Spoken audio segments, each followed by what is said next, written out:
Yes, you are welcome again to your favorite channel on YouTube with Chats. This is a channel where we often try to express our opinion, make comments on those topical issues. And previous episode, we're doing that for discussions around Africa, even Northern America, Europe, Asia, and in other part of the world as well. And I would really want to encourage you to go watch our last episode. So it was really an engaging episode. What we did was to highlight or express our opinion regarding the population figure of Nigeria. And that has since garnered a lot of views, thousands of views, uh, and over 200 comments. Uh, I would want you to go and watch it and express your own comment or your own reservation regarding that topic. Please don't forget also that you just need to help us to share the video among your network and ask your network to subscribe so that we can together grow the subscriber base of this channel and keep the channel engaging because that is the most important thing that we continue to engage ourselves on those topical issues. But on this particular episode, so we'll be talking on something, okay, still on Africa. I want to comment or express my personal opinion on a very topical issue in a country which is in the central or East African country rather, Cameroon. So many of us know that in the coming few days, Cameroon will be going to the poll. They will be having their presidential election precisely on the 12th of October. 12th of October, few days to this time, Cameroonians will be heading to the poll again to elect uh, a new president. I think it's good to put it in a context that the current president of Cameroon, which is who is one of the oldest head of states in the world, currently 92, almost getting to I think few months time, precisely February, he's going to be 93 years old. So he's also standing in for this election. And if he wins this election, that will be his eighth term in office. And if he wins this election, that means he's going to be in office, if God keeps him, till when he is 100 years old. So definitely by then, 7 years time or 8 years time, he definitely going to be uh, possibly the oldest serving head of state or president, whatever we defeat to call here. So, but the case here is that people have been talking about the possibility of a surprise in that presidential election. Some have argued that there is a possibility of him being defeated, while some have also argued or talked from the round of discussion that what is happening in Cameroon can only happen in Cameroon and it's not likely to happen or be repeated in any part of Africa. So those are the two things I really want to comment on. First, about the election. Yeah, about the election. So like I say, the man, Paul Biya, has been in power since 1982. Since 1982, that's about 43 years ago. He's been in power. He took over about 49 years old then, and since being in power since 1982. And he actually took over. One funny thing, or one very not so funny, but one dramatic thing about the country is that about Cameroon is that the country seems to just have only two leader or head of state or president, however we want to call them, since their independence. Because Cameroon got its independence. I mean, the French part of Cameroon had its own independence in 1960. That is, I think, January 1960. While the English Cameroon got theirs in 1961, a year after. So sometimes, not sometimes, perhaps the country do have two independence days. But eventually in 1961, the French Cameroon and the British Cameroon merged and have since decided to celebrate a reunification in that month of October. So the first president or first leader of the country, who was Amado Ahijo, since 1960, left and handed over to, or resigned and handed over to Paul Biya in 1982. And these two seems to be, they used to be friend per se. So Paul Biya took over from his old friends, and when he took over from his old friend, gave a lot of promises of presenting a good country, making the country better than where his predecessor left it. But eventually, what happened was that even his predecessor, there was a feud between them, and the predecessor was kind of went on self-exile and eventually died in Senegal. So Paul Biya has since been in power since 1982. For some of us that are young, what we'll have expected in this coming election is actually a surprise one.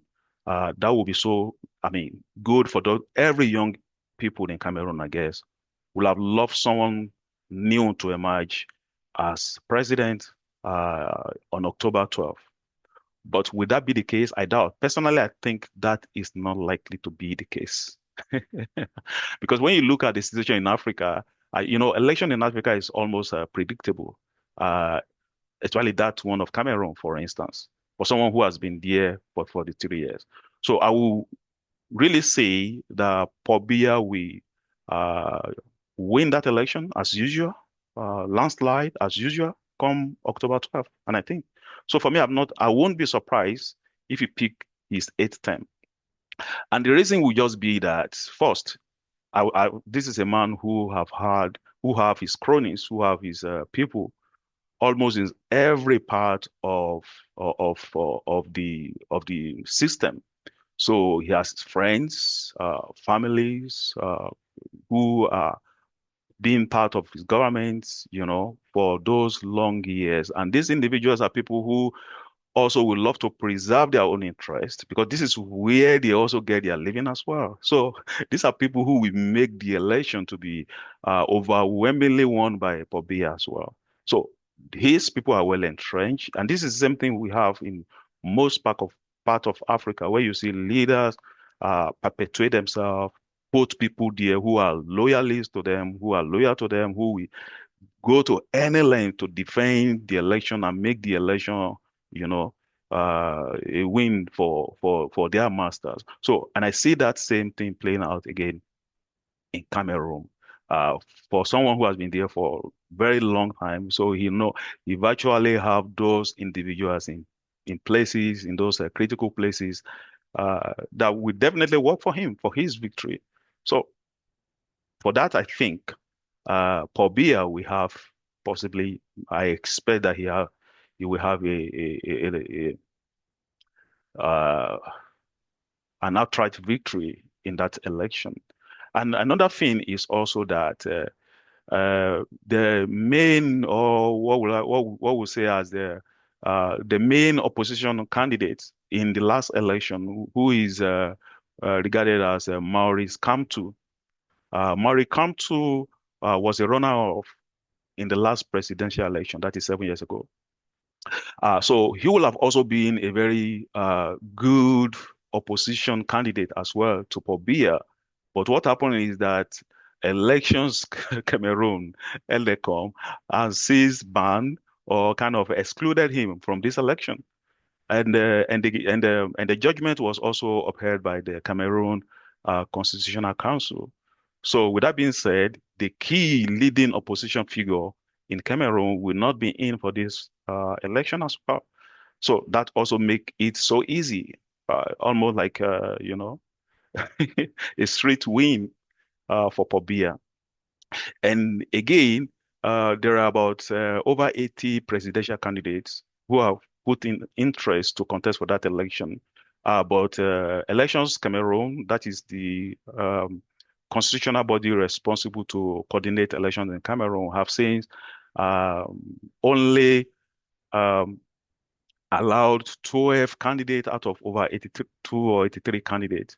to be suitable for this presidential election. And even among those people, 12 candidates that are qualified to contest in this presidential election, about three of them are also former ally of Paul Biya, people who have worked in his cabinet. Even one of them is Tachiroma Bakari of Cameroon National Salvation Front. Is 75 years old, has also worked for Paul Biya, even worked for Amado Ahijo. And there is also Bello Buba Magari, 75-year-old of National Union for Democracy and Progress Party. There is Akere Muna, 72 years old as well. There is Joshua Osi, there is Cabral Labrie. These are some of the key, figure in the opposition party. And these individuals uh, don't really have what it takes. They don't have this appealing uh, kind of CV to be able to persuade the Cameroonians to go their way. So when you look at the structure that is informed for Pobia, the odds against the opposition, in that the opposition are unable to even harness their strengths together. I guess we won't see that happening where the opposition will form an alliance and come together to be able to defeat the incumbents. That would not happen. And it doesn't also happen in most African countries. So when you look at some of these factors as well, it's more or less like, a straight path to victory for Paul Biya. So it won't be a surprise, like I said, to see Paul Biya winning that presidential election coming next few days. So, and another thing that people have also argued is that how come Paul Biya has been in power for 43 years, since 1982, and he's going for his eighth term and he's going to win. And people are saying that that is not possible. That is likely not to be possible in other part of Africa. And I've heard Nigerians even say, oh, that is not going to be possible in Nigeria. But I think we can't even rule it out. We can't rule such out. Such has been happening in other part of Africa. Currently, we saw that even in Congo, currently we saw what is currently going on in Congo, where Kabila has been sentenced even to death in absentia, and by his predecessor as well, and the predecessor again, who now seems to have gotten that public kind of support. We'll see what will turn out in the next 5, 10, 20 years again, how he's going to also find his own way of leadership. But what I'm trying to say is that in Africa, per se, when you look at Cameroon, the case of Cameroon is not actually so peculiar, so unique. For instance, Cameroon is a country with 31 million people, with about 10 or more than ethnic groups, over 250 different languages, 75% Christians. So in terms of heterogeneity, you can also see that in Cameroon society as well. I would say it's also an heterogeneous society, like Nigeria, where you also have, 100 of ethnic groups and 100 of different people speaking 100 of different languages as well, and a very diverse society as well. But why I will say that what is happening in Cameroon is also possible anywhere in Africa is because when you have such leader who have that understanding of what how the society has been, or how the society is formed, or what the people, how they are able to manipulate the people, how they are able to put their own people who will do their biddings and everything, they will always find their way. They will definitely find their way. So Cameroon will not be an exception, I think. What is happening in Cameroon is already happening in so many other places. In Rwanda, we'll see for Kagame, that some of us commended when he took over. He's already spending more than 20 years in power now. So the fact is that coming few days, on October 12th, when the Cameroonians go to the poll to elect their president again, I will not be surprised to see Paul Biya being elected again. Even when one of his daughter has come out to speak against him, that people should not vote for him and everything, I think that will not even go anywhere. That won't go anywhere. So definitely that will not go anywhere. So, and at the same time, for other African countries, I think it is a wake-up call, you know, to the society, to our society, to the people, that we just need to get it right. We just need to have a reorientation of our mindset where we don't see power to be something that is personal, where we don't see, if we are able to fix that as a society, I think we're definitely going to have great country and a great continent. You might have a different opinion regarding the situation in Cameroon. I would love to read your opinion regarding the upcoming election in Cameroon. Do you think Paul Biya is going to win that election? For me, I think he has a sweet path to victory already, citing those factors that I mentioned. What is your opinion regarding that? What is also your opinion regarding the situation in Cameroon, if it's replicable in other African countries, which I think is replicable? I think some of those African leaders know the strategy to perpetuate the term in power. So, but you might have a different opinion regarding that. Please let us hear about your opinion from the comment section when you watch the video. Also, don't forget that you need to subscribe if you haven't done that, and recommend the channel to your friends so that we can continue to engage ourselves on this platform. Thank you so much. Stay tuned and see you again next time on another episode with Chat.